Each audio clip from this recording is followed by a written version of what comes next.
you.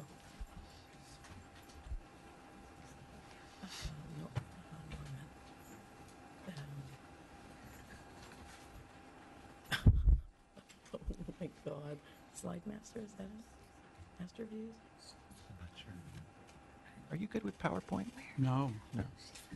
Dr. Briotti or Michelle? Can you set it up Yeah. on the full screen? Oh, not Carol, I'm sorry. Yeah.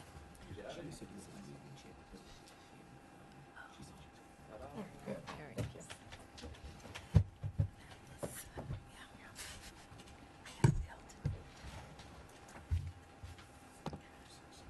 Good afternoon. I'm Kathleen Kelly. Excuse me. I'm Executive Director of Family Caregiver Alliance and the National Center on Caregiving, and I'm very pleased to be with you here this afternoon to talk about family caregivers and the issues around financing for long-term care services. This is a quote from Jonathan Rauch. Jonathan wrote a very funny and touching article in Atlantic Monthly a couple of years ago. I had the pleasure of talking with him, and I just thought it was a good way to start off that he says, at one point, as I struggled with my father's health crisis, he had moved his dad to Washington, D.C. to take care of him along with his partner. I joked with friends that we should all be given time off from work at age 40 to take a course on elder care. I no longer see this as such a joke. So we might want to think about that. Maybe when we all roll over in our to get our driver's license at age 40, we should say, it's time for your elder care course. But I think this is the new normal now for caregiving families in California. Caregiving is in 1 in 3 families when we look across all age spans. So it's something that everybody is dealing with at one point. Everybody has a story. From caring for somebody as an older adult, however, we've moved from spousal caregivers as being predominant to adult children, and baby boomers are the key demographic. That's who we see, and it has great implications in terms of the field of practice for us. How do we work with family caregivers? It's a little bit different working with spouses as it is working with adult children and sibling relationships. Male caregivers are on the rise. You know, we've talked about how men, are not necessarily predominantly in the caregiving area, but we see that this is changing. I expect that that will change also as more baby boomers move into caregiving roles. But truthfully, women still shoulder most of the personal care. So the roles and responsibilities of caregiving, shift, and they're still somewhat gender identified in terms of being women's issues. When women are leaving the job, or when anyone is leaving the job, and we see in our data rolling forward, and this has been over the course of 30 years, so it's not just like the past 6 months, we see anywhere from 18 to 23% of caregivers will either leave the workforce part-time, take part-time work, or leave entirely. But those most likely to leave is going to be a woman who's making $40,000 or less. This is sort of a game of, it was alluded to before about in terms of the financial impact, but it's sort of like a financial whack-a-mole. We save money by having unpaid caregivers, but down the road it has significant consequences for their own retirement. The other thing that's different is the fact that we have moved beyond ADLs and IADLs, activities of daily living and independence activities. And we think about caregiving as being informal, and we also oftentimes will frame it as informal caregiving, but there really isn't anything informal about it. When we're talking about advanced care, families are doing medical tasks, and very complex medical tasks at that, particularly when you look at advanced illness. So ARP and the United Hospital Fund in New York conducted a study just to look at the types of medical tasks that we consider nurse-delegated tasks. And 47% of families are performing things like injections and wound care and, care for tracheotomies, all sorts of very complicated tasks that we actually don't allow home health aides to do. But families are doing it, and they're doing it because they don't have a choice. That's their perception. They do not have a choice. And they're doing it without any training. There's very little training that goes on. So this is not, your grandmother's caregiving situation. Dr. Redfoot did talk about the demographics and destiny, or this is as good as it gets, is what I frame it as. This is the kind of thing that actually, through all my years, I think keeps me awake most at night.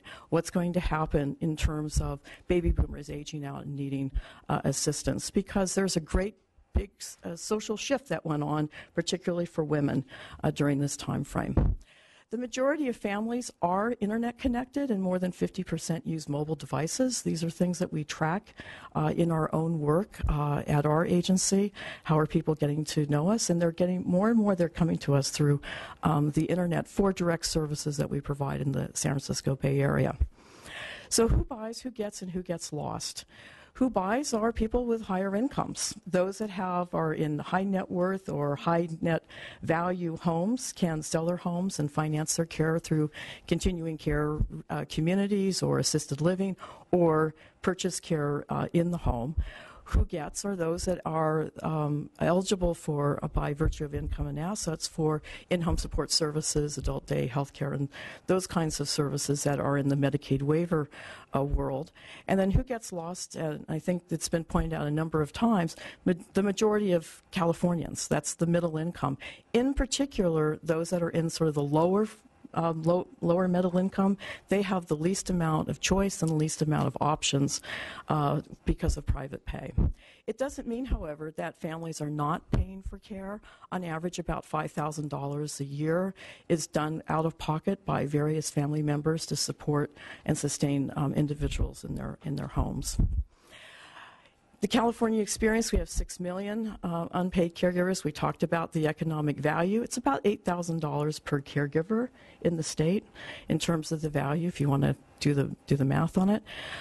We lead in a lot of policy and program areas. We're the first state to recognize family caregivers and put a support system in with the Caregiver Resource Center system. We enacted paid family leave. It's only in 3 states. It's not universal by any stretch of the imagination. And for paid sick leave and discrimination laws. So we lead in a lot of ways. Consumer direction as the overall goal of HCBS, lead many other states, although it is the choice and options for the majority of individuals. For the challenges for the state, in terms of the investment in explicit caregiver support, and by this I mean where the caregiver is actually the client of the service. It's the caregiver that is being assessed and addressed in relationship to the caregiving situation, and that is the care recipient. Our current level of support is somewhere between 17 and 18 million a year. It's mostly federal through Title IIIe and the Older Americans Act funds, but it comes out to about $3 per caregiver. In 2005, going back 10 years, the federal and state investment in explicit caregiver support was 28 million. So we have disinvested in our biggest workforce in the state in the past 10 years, and I would say in a lot of community support services that help people stay in the community as well because of the recession. It's obvious. Most of this disinvestment comes as a decrease with the Caregiver Resource Center system, which took a 70% decrease in funding in 2008. What's more troubling is that with the services that we have, and I want to say I excluded particularly veteran services in this, we don't have a lot of hard outcome data on the family caregivers in the state. It's not collected through the public programs. We know how many services were delivered, but we don't know outcomes, or through state surveys. So using data in which to make decisions about resource allocation or priorities and directions for services is we can't stand on the data to make those decisions at this point. So what's ahead? We need to obviously reinvest in unpaid family caregivers. Right now, they save the state a lot of money. And particularly, we need to invest in probably a slightly different way, like the state of Washington does, with intensive counseling and training for those people who are at the lower end of the middle income bracket, who are about to tip into, but might have enough support to tip in at a later point for waiver program services, and the state of Washington has found a way to do this, and I think we should take a look at that experience. But while we're reinvesting, if that's the case in California, I don't think that we should do the same old, same old. I think that we need to reinvent the service experience. And we need to do this in terms of process and outcomes. We have a lot more people who are able to access services electronically. We can scale services that way. We can create a lot of efficiencies in terms of the delivery of services. So we also need to reinvent as we move along with services. We need to recognize unpaid caregivers within health and social service systems. Before the universal assessment tool across the waiver programs, there was no indication that caregivers existed within IHSS or adult day health care or linkages programs and so on, because there was not a universal assessment that was tied to that. So we don't know what the experience is, except anecdotally, between how the care recipient is utilizing these services and what the total package of services and supports are for that individual. So we're not recognizing within the healthcare system, although there's a bill pending, for looking at care transitions and identification of family caregivers within the care transitions models. We know that there's not really a formalized recognition process that are in place at the moment. For future products and services, the choice and options of delivery is really important because where people live determine the kinds of access to services. And there are parts of our state that have no adult daycare, no home care services. You know, they're very few and far between. And so the options for personalized choice and particularly consumer direction in products that we move forward with is really optimal because not everybody lives in a resource-rich or delivery system that's well developed in our state anyway. So I will stop with that because I have 3 panelists who are looking at me going, have you used up your time? So in the interest of time, I'll yield. Thank you so much. Shall I go ahead? Yes. All right. I'm Susan DeMorris, and I thank you so much, Madam Chair and members, for including the Alzheimer's lens on this hearing and bringing you some facts on dementia in California. I shared with you 5 facts that I think are relevant to this discussion, and they underscore the themes that we've already heard, that long-term services and supports are expensive, that we're in the midst of unprecedented growth, and the population we're describing is extraordinarily diverse, ranging in age from 21 to well over 100 years, and every slice of diversity you can look at beneath that. Your handout says 5 things you need to know about Alzheimer's disease and related dementias in California. The first is the public cost of caring for those with Alzheimer's and other dementias is estimated to increase to $1.1 trillion by mid-century. This is the first time we're using the T word to describe the cost. These costs are largely Medicare and Medicaid, and that's matched dollar for dollar with the unpaid care that's provided in our nation. So today, about $217 billion in unpaid care. That's the economic value for Alzheimer's disease. Here in our state and across the nation, 29% of dual eligibles have Alzheimer's disease. This compares to 11% for other conditions, so almost 3 times the number of Medicare and Medicaid dual eligible enrollees. We also know that Medicaid costs are 19 times higher for individuals with Alzheimer's or a cognitive impairment. And in terms of Medicare, which is a federal program but definitely impacts our state, there are 780 hospitalizations for every 1,000 Medicare beneficiaries with Alzheimer's disease, compared to 234 out of 1,000 for individuals who don't have a cognitive impairment. The second fact that I have for you is approximately 2 out of 3 individuals with Alzheimer's and 2/3 of caregivers are women. That's something we've heard today. This is very much a women's issue.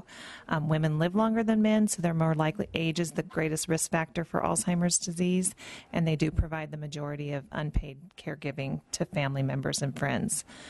Fact number 3 is in the next generation, there will be 3 times the number of Latinos and Asian Pacific Islanders in California living with Alzheimer's disease as their numbers triple. In general, the numbers are doubling, and for those populations, the numbers are tripling.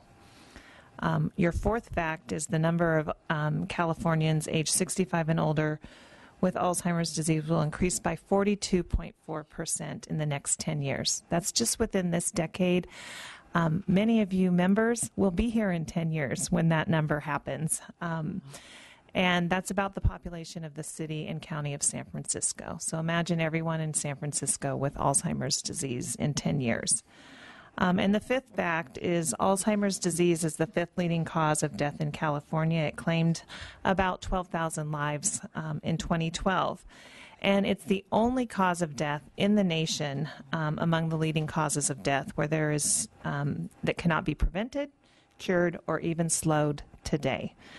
So these are the 5 facts that I wanted to leave you with relevant to long-term services and support and financing. And then I just wanted to share, relevant to, especially to Bonnie's presentation earlier, but a statistic that was recently released is half of individuals with Alzheimer's disease were not told by their physician of their diagnosis. That compares to 93% of all cancers. So if you have cancer, 93% of the time your physician will tell you of your diagnosis and lay out a course of treatment and a plan of care for you. Less than half the time that doesn't happen with Alzheimer's disease.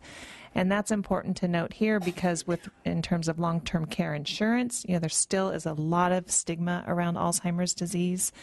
As we heard about cognitive screening, looking at the experience of parents, we will see fewer people diagnosed if they can't qualify for long-term care insurance, if they're afraid of profiling based on their family experience with the disease. And right now, without an effective treatment, the best we can offer individuals with a cognitive impairment is care planning. And you can't provide a plan of care without a diagnosis. So we're concerned about some of the issues that were addressed earlier related to long-term care insurance. And thank you for inviting us. Thank you so much. Madam Chair, members, I'm Gary Passmore with the Congress of California Seniors. I've been here before your various committees a couple of times, and I'm usually the guy that scares you, like Susan just did. So I'm glad that today I took a slightly different approach in the things that I wanted to talk about with you. And that is the irony that this, I won't call it a crisis, but this challenge of finding ways to finance the services that the people in California need today and will need in huge numbers in the years ahead is also an opportunity. And it presents a number of opportunities. So maybe you can say, I'm trying to be the Pollyanna in the crowd today. There are challenges, and they are enormous, and I don't make light of them. But there are also some really important opportunities. And one of the reasons that we as an organization have come to this point of view is through the lens of the recently enacted healthcare reforms in which we addressed the fact of uninsured Californians who had no coverage for acute care, primary care, preventive care, and so on, medical care. And so if we look at the challenge of trying to deal with the uninsured people who don't have any resources to deal with their long-term care needs, I think it helps put this in perspective and maybe even creates some awareness that we could look at what we've just gone through, particularly very successfully in California over the last 5 years, and say, how do we learn from that to deal with this huge problem that we face? And so I've laid out for you, Susan had 5, I've got 7. I won't take, I don't think, as long as she did, to just remind you that we do have a chance here to grow, to mature as a state, and from my point of view as an advocate, to strengthen the advocacy that we conduct, and frankly, each of you as a public office holder needs to become an advocate for the kinds of issues that we're talking about here. First, we can and we've got to use this issue to educate people. You've heard that. The lack of education and awareness on the part of anybody who isn't already in a family that's dealing with this is a huge problem. Is one of it's a real opportunity, because it gives us an opportunity to extend our knowledge of the lifelong need for health care, health insurance, to another area. And too often, the need for long-term care is first discovered when somebody's being discharged from a hospital and they can't go back home and live the way that they used to live. And, you know, when that's on a Friday afternoon and you have a great aunt that can no longer live on her own or has had a hip replacement or all variety of things, you've got a personal crisis, and society has a big challenge. And we need to step back and say, we need to prepare people for this. We need to educate people about what it means to either become old or to experience the sudden and unfortunate disabling experience that can lead to the need for long-term care. We can use the challenge of financing that you've heard about today to force a greater rebalancing of what we do to provide services. You all heard about the bias toward institutionalization, the Medicaid bias. Why is it that Medicare only pays for the first 100 days of long-term care in an institution? Why don't we finance home care providers out of Medicare federal funding for that first 100 days?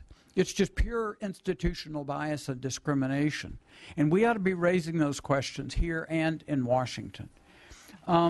We need to engage younger people. And this is a real opportunity. One of the frustrations that I have is in advocating for older people, I don't often get to talk to guys like Devin Mathis, frankly. I'm glad you're on the Aging and Long-Term Care Committee. Most young people are in denial. A lot of us old people are in denial. I know. I understand your unique relationship to some of our issues, but just generationally, getting old isn't something to be afraid about, and it requires learning about. And this whole issue that we've talked about today is a really legitimate and important way to reach out to younger people and middle-aged people about what it means to get old and about the kinds of services and programs that old people need. And you're too young, Senator McGuire, for me to even acknowledge. I can't cope. You could probably be my son, but we don't need to compare notes. Another challenge that I experience almost every day as an advocate for seniors is that almost everything that we do in the state of California is for poor seniors, low-income seniors. The phrase and the frame of federal poverty level and where you are and what percent comes up all the time. But you know, when I look at some of the really successful public activities that we've got, like public schools and higher education, we don't have that kind of limit. And so I'm constantly advocating for low-income seniors, and I'm proud to do that. But this is a problem and a challenge for seniors at every income level in the state. And so I view it as an opportunity to broaden what we say and who we engage and who we organize in coalition. We can use this work to build new coalitions. The one that I really salivate for is to get corporate California to do with seniors and long-term care what it's done with public schools and the need to have good, safe, healthy communities for our kids. And we're just off the radar. And they need to look at it not only from the perspective of their employees, although that becomes critical as we put together financial mechanisms, but also from the community at large and their responsibilities as corporate citizens. I want to acknowledge that we need to recognize the important role that our caregiver unions play in bringing this issue into this building and into the community. They really today are the voice on behalf of trying to make caregiving a profession, of trying to build the ladders and what I call the lattices, so that a CNA in a nursing home might work part-time, being a really well-qualified and trained caregiver. We need to start looking at caregiving in addition to being a family responsibility, yes, but also a profession, because we're going to need more caregivers in the state of California than public school teachers within the next 5 years. The numbers and the demand are huge. And finally, I think grappling with this issue gives each one of us and the committees that you represent an opportunity to really rethink in California what's Medicare's responsibility here? What is Medi-Cal's responsibility here? And maybe more significantly, what do we expect individuals to be responsible for in California? And find a balance that works, like we have for our healthcare reform system. So these are opportunities for new thinking, for new coalitions, for new kinds of advocacy. And I really appreciate you, Assemblymember Brown. You've held some great hearings this year, and I am pleased to participate. Thanks. Thank you. Good afternoon. Good afternoon.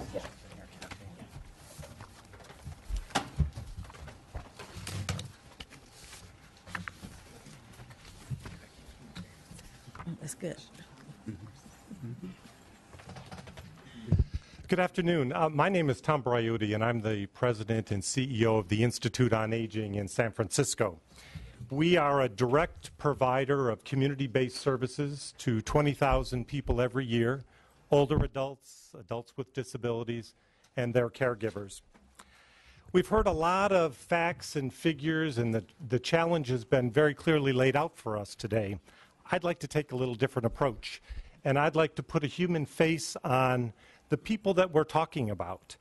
And a few months ago, the Institute on Aging held some focus groups in which we met with family caregivers to find out what their experience was, their perspective, and we learned some big truths. We know that families are usually the first ones to step up when there's an issue in the household, but they are absolutely overwhelmed, emotionally overwhelmed with the challenges, with their new role. Let's hear what they have to say. I feel helpless, and when I try to, reach out, ask out, and I'm not getting the answers that are helpful to me, that's when Oh, they're all plugged in. Let's try this again.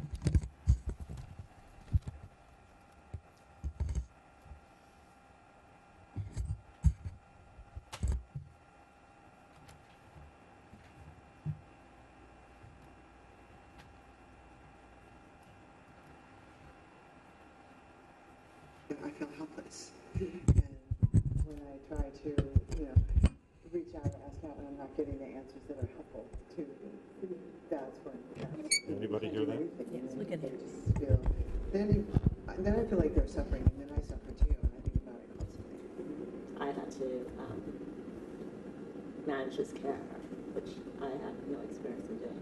I do have two siblings. They have their own families,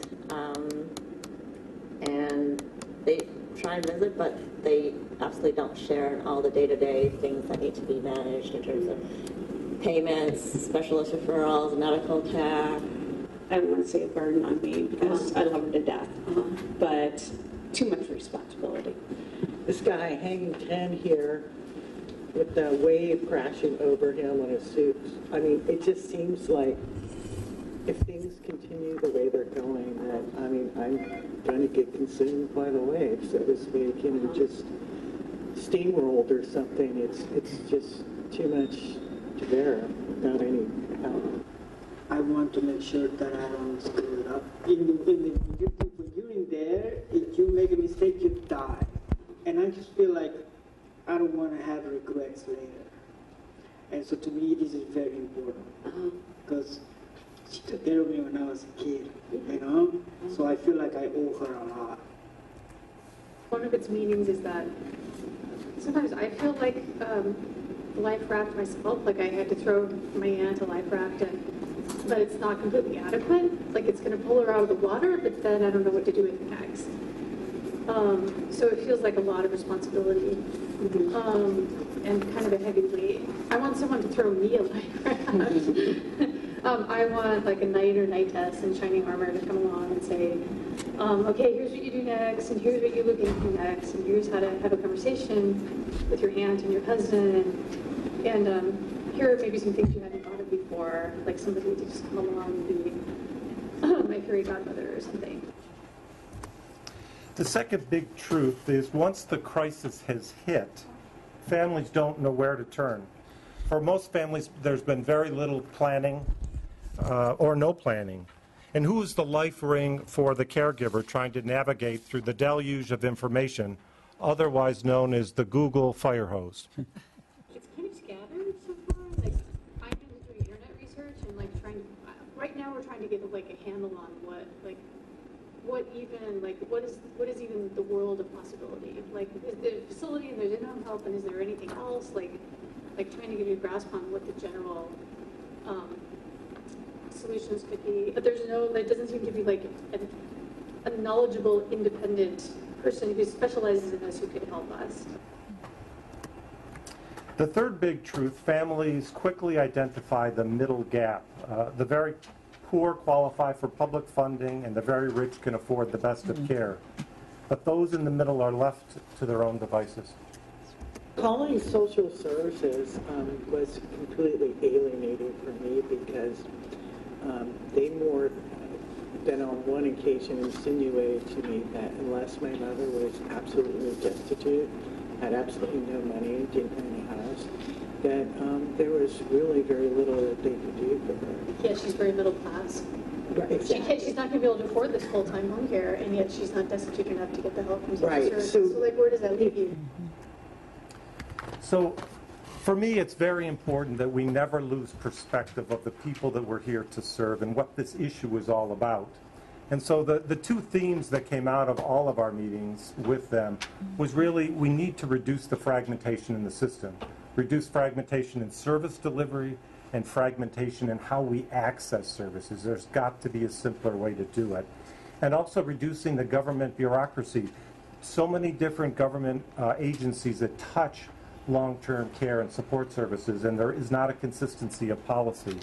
And then finally, which we've heard so much about all day today, is really the need for creatively addressing the needs of the middle-income population to ensure affordability into the future. I thank you for the opportunity to address you, and thank you again for taking up this very significant challenge. I thank this panel. It has been a wonderful day. Are there any questions, Mr. Gibson or Mr. McGuire, of our panelists? Oh, no. Okay, our next panel will be coming forward. We're going to have, I'm sure, a couple of more of these hearings. It sounds like this problem is even more acute than we thought. The next three witnesses will discuss potential solutions moving forward, including industry innovations, what the state currently does within the partnership program, and how a well-known nonprofit organization is launching an effort to raise awareness within our communities. Our panel consists of Claudia Christ, Deputy Director, Healthcare Delivery Services, California Department of Health Services. Ted Angelo, Vice President, Legislative and Regulatory Affairs, Association of California Life and Health Insurance Companies. And Olivia Mastry, Lead Initiative Consultant, Leading Age Pathways Project. Can we start with Claudia Christ? Certainly. Good afternoon, chairs and members. Thank you for having us. I'm actually here today representing the Department of Healthcare Services, and I've actually brought with me Brenda Bufford. She is the chief of the California Partnership for Long-Term Care at the Department of Healthcare Services. And while I'll be representing and speaking on behalf of the department, Brenda is certainly here to answer any technical questions I may not know the answer to yet. So just a little bit of brief background. The California Partnership for Long-Term Care was inaugurated in 1994, and it became a permanent program and statute in 2004 in the state. California was one original partnership state that was allowed under the federal CMS Centers for Medicare and Medicaid Services to create partnership programs as pilot projects or demonstration projects. The U.S. Congress, under the Deficit Reduction Act, allowed for the creation of partnerships in any state. Presently, there are 42 states that have partnership programs, and there are 2 more that are in progress of developing them. The mission of the California Partnership for Long-Term Care is to increase the number of middle-income Californians who have quality long-term care insurance that prevents or delays their dependence on Medi-Cal and or other publicly funded programs. Currently, there are 3 participating insurers. It is the Bankers Life and Casualty Company, as well as Genworth Financial, and New York Life Insurance Company, in addition to the California Public Employee Retirement System, CalPERS, which together comprise 128,700 of the approximately 600,000 Californians with long-term care insurance. So about 21%, sorry. The policy types vary by coverage, either nursing facility only or comprehensive coverage, length of coverage from a year to 2 years or more, as well as an elimination period of 30 days or 90 days. Partnership policies must meet the requirements of the California Insurance Code as well as partnership regulations, which are in Title 22. The benefit payment right now is 70% of statewide average daily private pay rate for nursing home, which is currently $180 a day. And that is something that's recalculated annually. The competitive advantage of partnership certified policies are threefold. One is care coordination. Second is that it has a cap on future premium increases. And third is it actually has a Medi-Cal asset protection.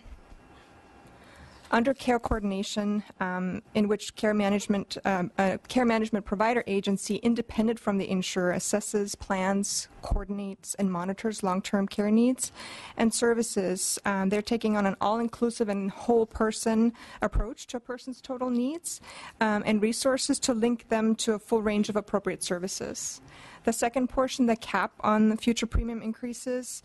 So the premium increases cannot be greater than a cumulative total of 40% over any 3-year period, and the total amount of any approved rate increase must be spread equally over each of those 3 years. The third part, the Medi-Cal asset protection, is where policyholders can exclude an equal amount of benefits received from non-exempt assets during Medi-Cal eligibility determination and estate recovery. Challenges. Currently, the California Partnership for Long-Term Care has lost active participation of partner insurance companies such as Transamerica, MetLife, and John Hancock.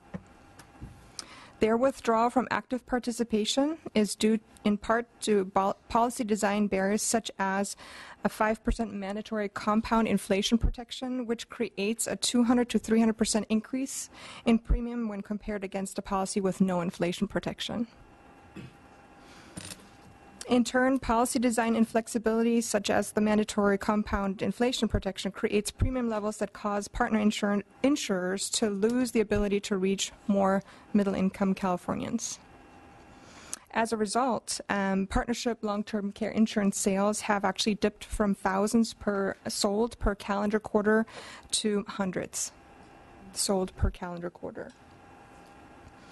The end result of fewer partnership long-term care insurance sales is increased financial exposure, obviously to Medi-Cal at a time when the baby boomer population is coming of age and projected to grow from 5.1 million in 2015 to about 8.4 million by 2030. The department does believe that one viable option is the California Partnership for Long-Term Care, which does blend government with private insurance to foster the need to plan ahead for one's future long-term care and consider insurance as a way to fund that care while diminishing, delaying, or avoiding completely the dependence on government safety net systems. Existing statute provides the Department of Healthcare Services the flexibility to create and or amend regulations to adjust and adapt to changing conditions that would otherwise keep the California Partnership for Long-Term Care from fulfilling its mission. So currently, the California Partnership for Long-Term Care is in the process of amending its regulations to allow for greater flexibility in partnership with policy design. And I think several of the issues that you've heard here already addressed today are things that certainly partnership is looking at and seeing how it can be incorporated in some of these proposed solutions. Thank you.